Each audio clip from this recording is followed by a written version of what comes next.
Entry into parliament will be big addition to the Indian politics.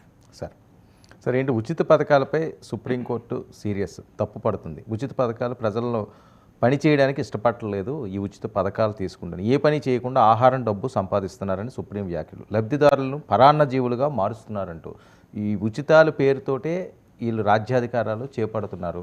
అసలు అమలు అవుతాయో అమలు కావో తెలియకుండా ఇష్టం వచ్చినట్లుగా ఉచితాలు పప్పు బెల్లాల్లో పనిచేస్తున్నారు. ఇది ఆర్థికంగా కూడా రాష్ట్రాన్ని దెబ్బతీస్తుందని ఎప్పటి నుంచో వస్తున్న వాదన. సుప్రీం దీన్ని సీరియస్గా తీసుకుంది అని. సుప్రీంకోర్టు తీర్పు కాదు, తీర్పు కాదు, చాలా మంది వ్యాఖ్యానించడం. వ్యాఖ్య వేరు, తీర్పులు వేరు. అవును, ఈ వ్యాఖ్య తీర్పుల్లో ఉంటుందా అనేది క్వశ్చన్ మార్కే. ఓకే, అంటే విచారణ సందర్భంగా న్యాయమూర్తులు కొన్ని వ్యాఖ్యలు చేస్తూ ఉంటారు. లేదు లిటిగెంట్లో ఇరు పక్షాలని న్యాయమూర్తులు కొన్ని ప్రశ్నలు అడుగుతూ ఉంటారు. అది మన మీడియాలో కవరేజ్ వస్తున్నప్పుడు మనకు సుప్రీంకోర్టు అభిప్రాయంగా భావిస్తాం.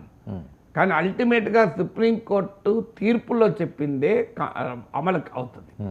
తీర్పు కాకుండా విచారణ సమయంలో వ్యక్తం చేసిన అభిప్రాయాలు దట్ ఓన్లీ రిమైన్స్ అస్ అభిప్రాయాలు. దానికేమీ జ్యుడిషియల్ సాంక్టిటీ ఏమి ఉండదు కదా. Judgement is enforceable, comment is not enforceable. Supreme court ఇచ్చిన తీర్పు అమలు చేయబడుతుంది. సుప్రీంకోర్టు జడ్జిలు ఈ సందర్భంగా చేసిన వ్యాఖ్యలు ఒక రకమైన నైతిక ఉపదేశం లాంటిది, మారల్ మెసేజ్.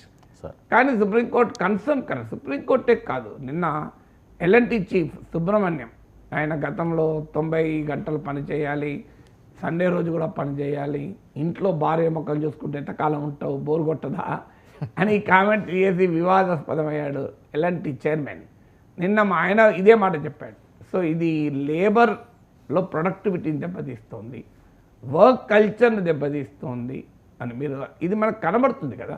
ఇప్పుడు 2 తెలుగు రాష్ట్రాల్లో మీ లేబర్ కావాలి అంటే ఎక్కడి నుంచి రావాలి? బీహార్ నుంచి రావాలి.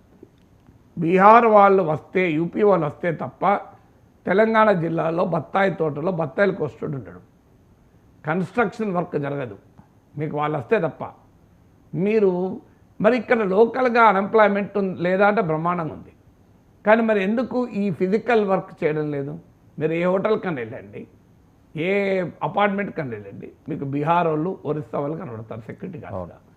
తెలుగు వాళ్ళు ఉంటారు, ఉండరని అంటలేదు, బట్ ఒక ప్రిడామినెంట్గా బీహార్ వాళ్ళు, ఒరిస్సా వాళ్ళు కనబడతారు. మరి ఎందుకు కనబడతారు? దానికి కారణం ఏంది? బీహార్లో 200 రూపాయల పెన్షన్ ఉంది, మనకి ఇక్కడ 4000 రూపాయల పెన్షన్ ఉంది, ఉదాహరణ చెప్తున్నా. అందువల్ల మనం సంక్షేమ పథకాల పేరిట డబ్బులు పంచుతున్నారు. డబ్బులు పంచే వరకు ఏమవుతుందంటే మీ గ్రామాల్లో కూడా ఈ సమస్య వస్తుంది. మీకు ప్రొడక్టివిటీ లేబర్ దొరకడం లేదు గ్రామాల్లో కూడా. అందుకే దానివల్ల ఏమవుతుంది? యాంత్రికీకరణ, మెకనైజేషన్ పెరుగుతుంది. మెకనైజేషన్ పెరిగే వరకు ఇంకా ఎంప్లాయ్మెంట్ ఆపర్చునిటీస్ తగ్గిపోతాయి. సో ఇవాళ ఉపాధి హామీ పనికి రమ్మన్నా కూడా వచ్చేదో 2 గంటలు 3 గంటలు అటు ఇటు పనిచేసినట్టు చేసిపోయి వెళ్ళిపోవడమే. సో దీనివల్ల ఏంటంటే లేబర్ ప్రొడక్టివిటీ దెబ్బతినడమే కాదు, లేబర్ కాస్ట్ కూడా పెరిగిపోతుంది. మీరు ఒకప్పుడు ఒక ప్రొడక్షన్లో లేబర్ కాస్ట్ యొక్క కాంపోనెంట్ చూడండి, ఇప్పుడు ప్రొడక్షన్లో లేబర్ కాంపోనెంట్ కాస్ట్ చూడండి, చాలా పెరిగిపోయింది. అందువల్ల ఫిజికల్ లేబర్ అవైలబిలిటీ అనేది చాలా పెద్ద ఇష్యూగా మారేది. అందువల్ల మీకు ఎందుకు ప్రభుత్వము సంక్షేమ పథకాల పేరిట డబ్బులు పంచే వరకు కష్టపడి పనిచేయాలి అనేటువంటి స్వభావం తగ్గిపోతుంది అనేది ఒక భావన. అయితే దానికని వాళ్ళని కష్టాల్లో ఉంచాలి అని నేనేమనడం లేదు. ఖచ్చితంగా ప్రజలకు ఆహార భద్రత ఇవ్వాలి, ప్రజలకు చౌకగా ఆహార ధాన్యాలు అందుబాటులో ఉండాలి. కానీ ప్రజల కెపాసిటీని పెంచేదిగా, ప్రజలను ప్రొడక్టివ్ వైపుగా తీసుకెళ్లేది వైపుగా ఈ ఉచితాలు ఉండాలి.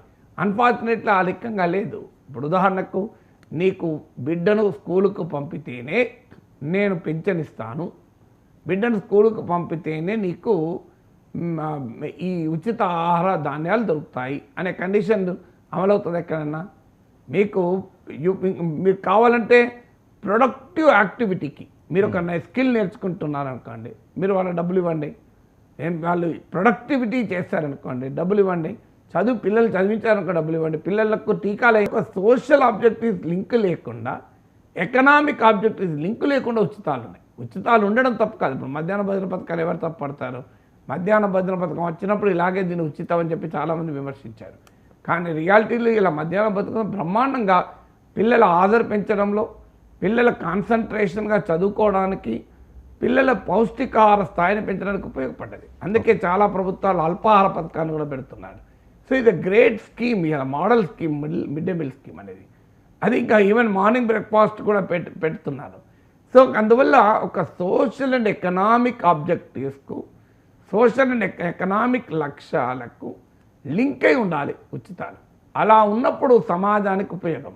అలా కాకుండా మిమ్మల్ని ఇంట్లో కూర్చొని మీకు అకౌంట్ వేస్తాం, మీరు లేస్తే 1000 ఇస్తాం, కూర్చుంటే 500 ఇస్తాం, పండుకుంటే 3000 2000 ఇస్తాం, ఏంది గోలా అంటే నువ్వేం పని చేయకుండా ఇంట్లో ఉంటే 5000 ఇస్తాం, నువ్వు అసలు కదలకుండా మెదలకుండా నీ పని నువ్వు చేసుకోకుండా కూడా పండుకుంటా కూడా మేము డబ్బులు ఇస్తాం. ఇలా ఈ రాజకీయ సంస్కృతి మంచిది కాదు. ప్రజలకు ఉచితాల పేరిట ఏ సంక్షేమము అందకూడదు. కార్పొరేట్లకు మాత్రమే పన్నుల రాయితీలు ఉండాలి, కార్పొరేట్లకు మాత్రమే రుణాలు మాఫీ కావాలి. ఈ ధోరణి కరెక్ట్ కాదు. కానీ అదే సమయంలో ప్రజల ప్రొడక్టివ్ కెపాసిటీని పెంచడానికి, ప్రజల ప్రొడక్టివ్ భాగస్వామ్యాన్ని పెంచడానికి ఉచితాలు ఉండాలి. ప్రజలను తన కాళ్ళపైన తాను నిలబడటానికి, ప్రజల లాంగ్ టర్మ్ సస్టైనబిలిటీకి దోహదం చేసేందుకు ఉచితాలు ఉండాలి. అలా లేకుండా మేము పరాన్న జీవులుగా మారుస్తాం, శాశ్వతంగా ప్రభుత్వ పథకాల కొరకు ఎదురు చూసే వాళ్ళగా ఉంటామంటే అది ప్రమాదం కదా. ఇప్పుడు 2 రూపాయల కిలో బియ్యం ఎన్టీ రామారావు టైంలో మొదలైంది. 40 ఏళ్ళ తర్వాత కూడా మనం దాన్ని 3 రూపాయలు చేయడానికి భయపడుతున్న పరిస్థితి ఉంది కదా. దాన్ని 1 రూపాయి చేయడం, ఇంకా ఉచితంగా చేయడం అనేది దగ్గరికి వెళ్ళాం కదా. వాటి ఇంటికి 40 ఏళ్ళ దేశం ఏం డెవలప్ కాలేదా సార్? దేశం అట్లనే ఉందా? 2 రూపాయల కొరకు బియ్యం కొరకు ఎదురు చూసే దేశంగానే ఉంటే మన సిగ్గుతో తలవంచుకోవాలి కదా. సో అందువల్ల ప్రజల ఆత్మాభిమానాన్ని, సెల్ఫ్ రెస్పెక్ట్ కదా, అందువల్ల ప్రజల్ని ఒక సమర్థులుగా తీర్చిదిద్దేందుకు ఉచితాలు వాడండి, ప్రజల్లో సామర్థ్యం పెంచడానికి ఉచితాలు వాడండి. ఒక లార్జర్ సోషల్ గోల్స్, పిల్లల చదువు కొరకు, పిల్లల ఆరోగ్యం కొరకు ఈ ఉచితాలు లింక్ చేయండి. అవి ఏవీ లేకుండా మా ఓట్లకు మేము లింక్ చేస్తాం, మేము బటన్ మేము నొక్కుతాం, ఇవే మీరు నొక్కండి, ఈ ధోరణి మాత్రం ప్రమాదకరం. Sir thank you so much Nageshwar గారు. ఇది ఈనాటి నమస్తే నాగేశ్వర్. Stay to 9 news.